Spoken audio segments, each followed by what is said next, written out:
Right, good afternoon, Frank. Hi. Could you just give us the team news first of all for the Everton game? Yeah, we're the same. We're the same as we were in midweek. Hakim's Ziyech we know, and Callum are out for around a couple of weeks. Christian Pulisic had a tiny bit of awareness off the back of the Leeds game, one of his hamstrings, but he's training normally, so we should be as we were. Carlo Ancelotti will be in the home dugout on Saturday. Just give us an idea where he ranks in the managers you've played under, and is there any attribute that he has that maybe you've taken into your managerial style? I would never try and take something off someone as such. You can be influenced by people, and I was heavily influenced by him as a player and as a man at the time.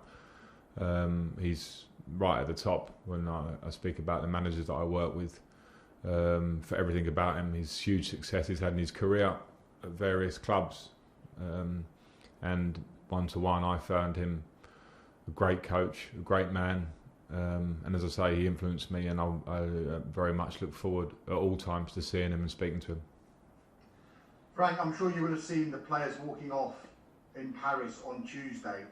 Did that feel like a big moment, a seminal moment perhaps in the fight against racial injustice? And if anything like that happened with your team, with your coaching staff, would you encourage them to walk off? I'm not sure about seminal moment. It was an important moment, as all these things are, as the world moves on and we try to move in the right direction. I wouldn't want to comment on a situation as opposed to a possible situation in the future. We would always see that. I think everyone knows how we at Chelsea feel about racism and equality, and I certainly, as manager of the club, feel the same, and it's my job to be the front line of that for us. Just a final one from me. The man at the forefront of what happened there was Demba Ba, someone that you've played alongside. What would your message be to him just now? I don't have a message for Demba Ba. Sorry, I don't. I play with Demba. I get on well with him, but I honestly don't know enough, Thomas, to be honest, about the situation close up. So I don't want to get too involved in that. As I say, I just want to reiterate where we stand on these things. I think we've been very clear about it. Thanks, Thomas. Let's go to Nick. Hi, Frank. Good news on Christian then, if he's avoided injury. You must be relieved on that. And just on a separate note, just on Jorginho, obviously stuck to his guns with his penalty style and converted the spot kick the other night. You must be delighted with that and just his sort of attitude to everything overall at the moment, because he seems, he's whenever called upon, he's putting it in, and he's turning in the performances for you. Yeah, with Jorginho, I think he's. I didn't doubt his ability in taking penalties. I think it's normal that you take as many as he does for club and country that you can miss. He missed a couple in succession, but as you saw, he's taking penalties the other night for us, and he's confident in his style, and I'm confident in that too. So that's not a problem. And he gives everything. Vice captain of the club whenever he plays, whenever he trains, how he acts. So I'm delighted with him, and with Christian. Christian is, it's a work in progress. I don't want to call this an injury that he had in midweek. If the game had been a different type of game, it may have been one where I would have felt I would have used him. We know his abilities. That's very clear. He showed them when he came on against Leeds last week. I just have to find the right way to get the best out of him regularly and consistently. Let's come to you, Moose.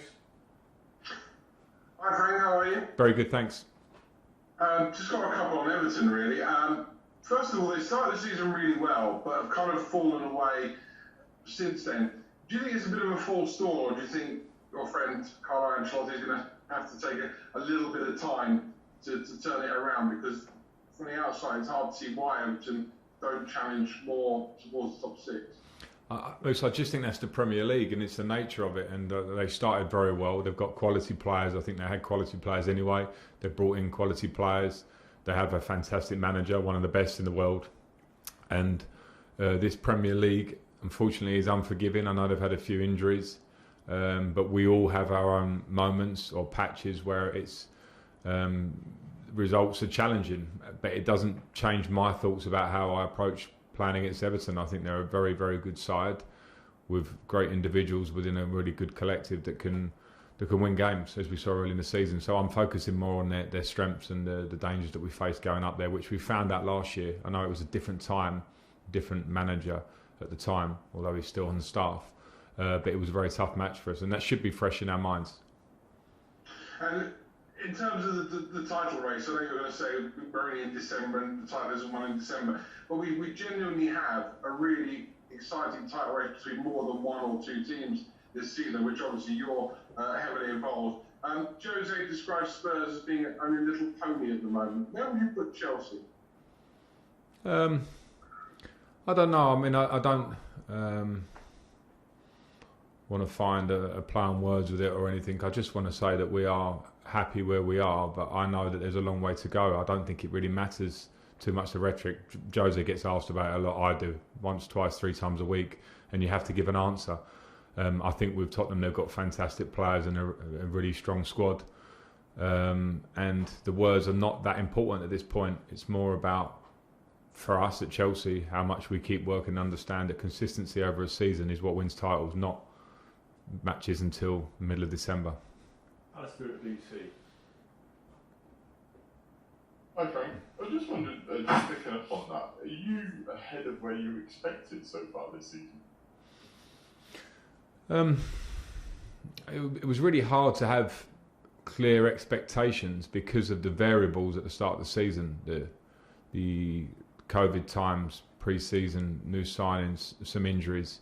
And I didn't know how that would pan out, and we didn't have enough time. You'd normally have a long pre-season to factor these things in and try and work through them, and we didn't. So I think it was slightly false at the start of the season for us in some of the performances and results.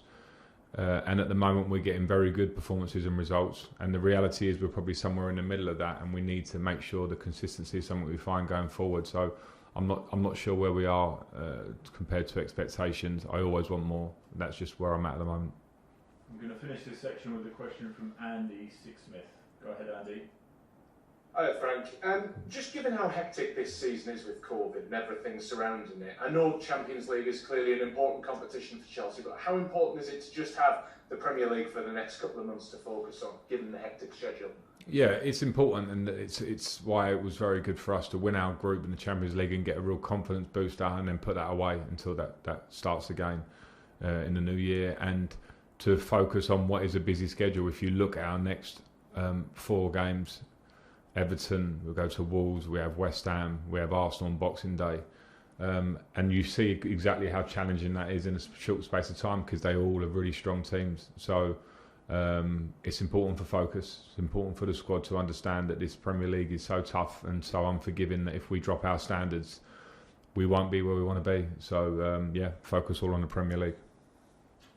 Thanks. That ends the broadcast.